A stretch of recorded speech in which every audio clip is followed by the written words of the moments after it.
Weirs MS Excel లో check boxes ఏ విధంగా use అవుతాయి, ఎలా యాడ్ చేయాలి. వన్స్ యాడ్ చేసిన తర్వాత ఈ ఎంఎస్ ఎక్సెల్ లో ఈ విధంగా మనం చెక్ బాక్సెస్ అనేది యాడ్ చేస్తామండి. ఎప్పుడైతే ఈ చెక్ బాక్స్ ని సెలక్షన్ చేస్తామో పక్కన ఉన్న డేటా మనకు కావాల్సిన ఫార్మేట్ తో ఈ విధంగా హైలైట్ అవుతుందండి. అలానే గూగుల్ షీట్స్ లో కూడా మనం చెక్ బాక్సెస్ ని యాడ్ చేయొచ్చండి. ఇందులో కూడా ఎప్పుడైతే మనం సెలక్షన్ చేస్తున్నాం ఇదిగోండి పక్కన ఉన్న డేటా మనకు కావాల్సిన ఫార్మేట్ తో ఇలా హైలైట్ చేసుకోవచ్చు. అలానే సెలెక్ట్ చేసిన కోర్సెస్ అనేది ఆటోమేటిక్ గా ఈ విధంగా డిస్ప్లే అవుతా ఉంటాయి. అన్సెలక్షన్ చేస్తే హైడ్ అవుతా ఉంటాయి. ఈ విధంగా ఇలా ఎంఎస్ ఎక్సెల్ లో అండ్ గూగుల్ షీట్స్ లో 2 అప్లికేషన్స్ లో ఈ చెక్ బాక్సెస్ ని ప్రాపర్ గా ఎలా యూజ్ చేయాలో స్టెప్ బై స్టెప్ నేర్చుకుందాం.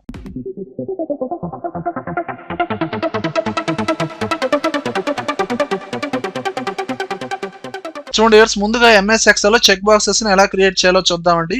ఫస్ట్ ఆఫ్ ఆల్ ఇక్కడ ఈ స్టూడెంట్ రిజిస్ట్రేషన్ ఫామ్ లో ఈ నేమ్స్ ఈ డీటెయిల్స్ ఇవి కాకుండా ఇక్కడ కోర్సెస్ ని కూడా సెలక్షన్ చేయాలి. ఇక్కడ పర్టికులర్ గా ఈ సెల్స్ లో చెక్ బాక్సెస్ ని యాడ్ చేయాలండి. ఎంఎస్ ఎక్సెల్ లో చెక్ బాక్సెస్ ని యాడ్ చేయాలంటే డెవలపర్ ట్యాబ్ లో ఉంటాయండి. అసలు మనకి హోమ్ ట్యాబ్ ఇన్సర్ట్ ట్యాబ్ ఉంటాయి కానీ డెవలపర్ ట్యాబ్ లేకపోతే మీరు ఏం చేస్తారంటే ఈ రిబ్బన్ ఎంటీ ప్లేస్ లో రైట్ క్లిక్ ఇవ్వండి. కస్టమైజ్ ద రిబ్బన్ ఈ ఆప్షన్ లోకి వెళ్ళండి, లేదా ఫైల్ ట్యాబ్ లోకి వెళ్ళండి, ఆప్షన్స్ లోకి వెళ్ళండి. ఇక్కడ ఇదిగోండి కస్టమైజ్ రిబ్బన్ ఇందులోకి వెళ్ళండి. మనకి ఎక్సెల్ ఇంటర్ఫేస్ లో ఎన్ని ట్యాబ్స్ అయితే ఉన్నాయో ఈ సెలక్షన్ లో ఉన్నాయి మొత్తం డిస్ప్లే అవుతాయి. ఇందులో పర్టికులర్ గా డెవలపర్ ట్యాబ్ అనేది సెలక్షన్ లో లేదండి. ఈ ట్యాబ్ ను కూడా సెలక్షన్ చేసి ఓకే చేయండి. ముందుగా ఫస్ట్ సెల్ లో మీరు చెక్ బాక్స్ ని యాడ్ చేయండి. ఫస్ట్ సెల్ ని సెలక్షన్ చేసి డెవలపర్ ట్యాబ్ లోకి వెళ్ళండి. లాస్ట్ ట్యాబ్ వ్యూ ట్యాబ్ తర్వాత ఏముంటుందండి డెవలపర్ ట్యాబ్ లో ఇన్సర్ట్ అనే ఆప్షన్ ఉంది, డౌన్ యారో మార్క్ క్లిక్ చేయండి. ఇదిగోండి చెక్ బాక్స్ ఈ ఆప్షన్ ని సెలక్షన్ చేసి ఒక షేప్ డ్రా చేసినట్టు ఇదిగోండి ఈ విధంగా డ్రా చేయండి. అండ్ ఒక షేప్ లాగే సెలక్షన్ చేసి కార్నర్ లోకి వెళ్ళి ఇదిగోండి ఈ విధంగా కరెక్ట్ గా అడ్జస్ట్ చేయండి.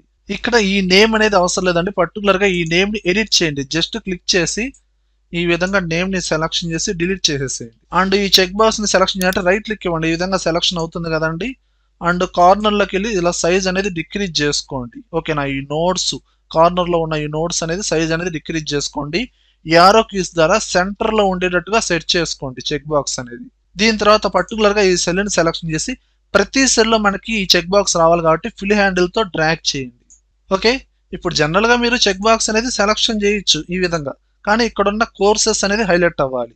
ఓకే, ఇక్కడ మనం ఏం చేద్దాం అంటే ఫస్ట్ ఆఫ్ ఆల్ ఈ చెక్ బాక్స్ మీద రైట్ క్లిక్ ఇవ్వండి. ఇక్కడ కొన్ని ఆప్షన్స్ వస్తాయి, ఇందులో ఫార్మేట్ కంట్రోల్ లోకి వెళ్ళండి. ఇప్పుడు ఈ కంట్రోల్ అనే ట్యాబ్ అనేది సెలక్షన్ లో ఉండిద్దండి. ఇక్కడ సెల్ లింక్ అనేది ఈ చెక్ బాక్స్ అనేది ఏ సెల్ అయితే ఉందో ఆ సెల్ కోడ్ అనేది ఇక్కడ ఇవ్వాలండి. సెల్ లింక్ అనేది నేను వేరొక సెల్ ని సెలక్షన్ చేస్తున్నాను. ఇక్కడున్న యారోకి ప్రెస్ చేసి వేరొక సెల్ ని సెలక్షన్ చేసి ఎంటర్ కొట్టాను, ఓకే చేశాను. ఇప్పుడు ఎప్పుడైతే ఈ చెక్ బాక్స్ ని మీరు సెలక్షన్ చేస్తారో ఆటోమేటిక్ ఇక్కడ ట్రూ అని వస్తుంది. అండ్ అన్సెలక్షన్ చేస్తే ఫాల్స్ అని వస్తుంది. సేమ్ ఇదే ఆప్షన్ మీరేంటి ఈ చెక్ బాక్స్ ఉన్న సెల్ కోడే ఇవ్వాలండి. ఓకేనా, ఈ చెక్ బాక్స్ మీద రైట్ క్లిక్ ఇవ్వండి, ఫార్మేట్ కంట్రోల్ లోకి వెళ్ళండి. ఇక్కడ ఈ సెల్ లింక్ ఉంది కదండి, ఈ చెక్ బాక్స్ అనేది ఏ సెల్ లో అయితే ఉందో ఆ సెల్ కోడ్ ఏందండి C3 అని డైరెక్ట్ గా టైప్ చేయండి, ఓకే చేయండి. ఇప్పుడు చూడండి ఎప్పుడైతే ఈ చెక్ బాక్స్ ని సెలక్షన్ చేస్తామో ఇదిగోండి ఇక్కడ ట్రూ అని వచ్చేసింది, అన్సెలక్షన్ చేస్తే ఫాల్స్ అని వచ్చేసింది. ఇలా ప్రతి చెక్ బాక్స్ లో ఆ సెల్ కోడ్ అనేది ఇవ్వాలండి. ఇక్కడ సెకండ్ చెక్ బాక్స్ అనేది ఏ సెల్ లో ఉందండి C4 లో ఉంది. థర్డ్ చెక్ బాక్స్ C5 లో ఉంది. ప్రతి దాని మీద మీరు రైట్ క్లిక్ ఇచ్చి ఫార్మేట్ కంట్రోల్ లోకి వెళ్ళండి. ఇక్కడ C4 ఓకే, అలానే దీని మీద రైట్ క్లిక్ ఇవ్వండి, ఫార్మేట్ కంట్రోల్ లోకి వెళ్ళండి, C5 ఓకే. ఓకే, ఇప్పుడు మనం ఇక్కడ ఉన్న చెక్ బాక్స్ ని సెలక్షన్ చేసాం అనుకోండి, ఇదిగోండి ఈ విధంగా వచ్చేస్తాయి ట్రూ. అండ్ సెలక్షన్ లో ఉంటే ట్రూ, సెలక్షన్ చేయకపోతే ఫాల్స్ అని వచ్చేస్తుంది. కానీ ఇక్కడ ఈ చెక్ బాక్స్ లో ఈ టెస్ట్ కూడా యాడ్ అయ్యి ఉందండి. ఈ టెస్ట్ ని రిమూవ్ చేయాలనుకుంటే ఈ సెల్స్ మొత్తాన్ని సెలక్షన్ చేసి ఫాంట్ కలర్ అనేది వైట్ లో పెట్టుకోండి, ఆటోమేటిక్ గా ఇలా హైడ్ అయిపోతాయి. ఓకేనా, మనకి ఇక్కడ ఈ చెక్ బాక్స్ ని సెలక్షన్ చేస్తే ఇక్కడ ఉన్న కోర్సెస్ అనేది హైలైట్ అవ్వాలి మనకు కావాల్సిన ఫార్మేట్ తో. ఇప్పుడు ఈ కోర్సెస్ సెల్స్ మొత్తాన్ని సెలక్షన్ చేసి హోమ్ ట్యాబ్ లో కండిషనల్ ఫార్మేటింగ్ లోకి వెళ్ళండి. ఇక్కడ న్యూ రూల్ ఇందులోకి వెళ్ళండి. ఇక్కడ యూజ్ ఏ ఫార్ములా ఈ ఆప్షన్ లోకి వెళ్ళండి. ఇక్కడ ఫార్ములా అప్లై చేయండి. Equal to first check box ఉన్న సెల్ అడ్రస్ ఏదండి C3 అండ్ ఇక్కడ మనకి సేమ్ కాలం అనేది ఫ్రీజ్ అయి ఉండాలండి. రో అనేది చేంజ్ అవుతూ ఉండాలి. C3 C4 C5 అంటే ఇక్కడ ఈ C కాలం ముందు డాలర్ సింబల్ యాడ్ చేయండి, కాలం ఫ్రీజ్ చేసాం, రో అనేది చేంజ్ అవ్వాలి. అండ్ పర్టికులర్గా ఏ ఫార్మేట్తో హైలైట్ అవ్వాలో ఆ ఫార్మేట్ చూజ్ చేసుకోండి. ఫార్మేట్ అనే ట్యాబ్ని క్లిక్ చేశాను, ఫిల్, నాకు ఇక్కడ రెడ్ కలర్ ఫాంట్ కలర్ అనేది వైట్ ఇచ్చానండి అండ్ బోల్డ్లో పెట్టేసుకున్నాను. Okay okay. ఇప్పుడు ఎప్పుడైతే మీరు సెలక్షన్ చేశారో ఇదిగోండి ఆటోమేటిక్గా మీరు చూజ్ చేసుకున్న ఫార్మేట్తో ఈ విధంగా హైలైట్ అవుతూ ఉంటాయి. ఓకే వ్యూయర్స్, అలానే గూగుల్ షీట్స్లో ఈ చెక్ బాక్సెస్ని ఎలా యాడ్ చేయాలో చూడండి. గూగుల్ షీట్లో కూడా సేమ్ ఫార్మేట్ అనండి. ఇక్కడ పర్టికులర్గా ఈ సెల్స్లో చెక్ బాక్సెస్ అనేది యాడ్ చేయాలి. చెక్ బాక్సెస్ యాడ్ చేయాలి అంటే మీరు ఎక్కడైతే చెక్ బాక్సెస్ని యాడ్ చేయాలో ఆ సెల్ని సెలెక్షన్ చేసి ఇన్సర్ట్ ట్యాబ్లోకి వెళ్ళండి. ఇక్కడ మనకి టిక్ బాక్స్ అని ఉంటుంది. చెక్ బాక్స్ అని కాకుండా టిక్ బాక్స్ లేదా చెక్ బాక్స్ అని కూడా ఉండొచ్చు. సెలెక్షన్ చేయండి, ఇదిగోండి ఆటోమేటిక్గా యాడ్ అవుతుంది. ఫిల్ హ్యాండిల్తో డ్రాగ్ చేయండి, ఇదిగోండి ఈ విధంగా యాడ్ అవుతుంది. దీని తర్వాత మీకు ఇక్కడ ఏ కోర్సెస్ అయితే హైలైట్ అవ్వాలో ఆ కోర్సు సెల్స్ మొత్తాన్ని సెలెక్షన్ చేయండి.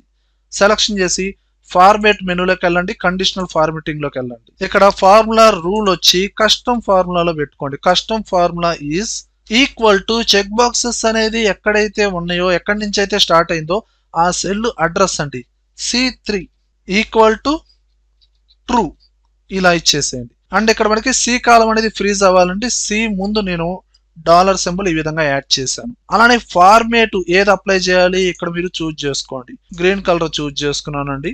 ఓకే, బోల్డ్ అప్లై చేశాను, డన్. ఎప్పుడైతే చెక్ బాక్స్ ని సెలక్షన్ చేస్తామో ఇదిగోండి సేమ్ ఫార్మేట్ తో ఈ విధంగా అప్లై అవుతా ఉంటుంది. ఓకేనా. అండ్ ఎంఎస్ ఎక్సెల్ లో కన్నా గూగుల్ షీట్స్ లో మనం ఈ చెక్ బాక్సెస్ ని యాడ్ చేయడం చాలా ఈజీ అండి. అలానే మీరు సెలెక్ట్ చేసిన కోర్సెస్ అనేది మనకి ఇక్కడ ఈ లిస్ట్ లాగా ఇక్కడ రావాలండి, ఆటోమేటిక్ గా డిస్ప్లే అవ్వాలి. అన్సెలక్షన్ చేసాం అనుకోండి ఆటోమేటిక్ గా హైడ్ అవ్వాలనుకుంటే మీరు ఇక్కడ ఫిల్టర్ ఫార్ములా యూజ్ చేయండి. నేను ఇక్కడ ఈ సెల్ ని సెలక్షన్ చేసి equal to filter tap press చేయండి, ఫార్ములా మొత్తం ఆటోమేటిక్ గా తీసేసుకునిద్ది. కోర్స్ లిస్ట్ ఉన్న సెల్స్ ని సెలక్షన్ చేయండి, కామా, దీని తర్వాత చెక్ బాక్సెస్ ఉన్న సెల్స్ మొత్తాన్ని సెలక్షన్ చేయండి, ఈక్వల్ టు ట్రూ, క్లోజ్ చేసి ఎంటర్ కొట్టండి.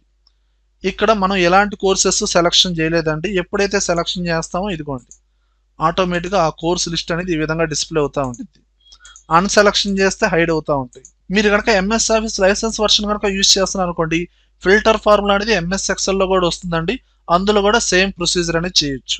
వ్యూయర్స్, ఈ వీడియోలో కంటెంట్ ఉంటేనే లైక్ చేయండి. అలానే కంప్యూటర్స్ అంటే యూట్యూబ్ ఛానల్ సబ్స్క్రైబ్ చేసుకోకపోతే వెంటనే సబ్స్క్రైబ్ చేయండి. పక్కనే ఉన్న బెల్ ఐకాన్ని ప్రెస్ చేయండి. Thank you very much.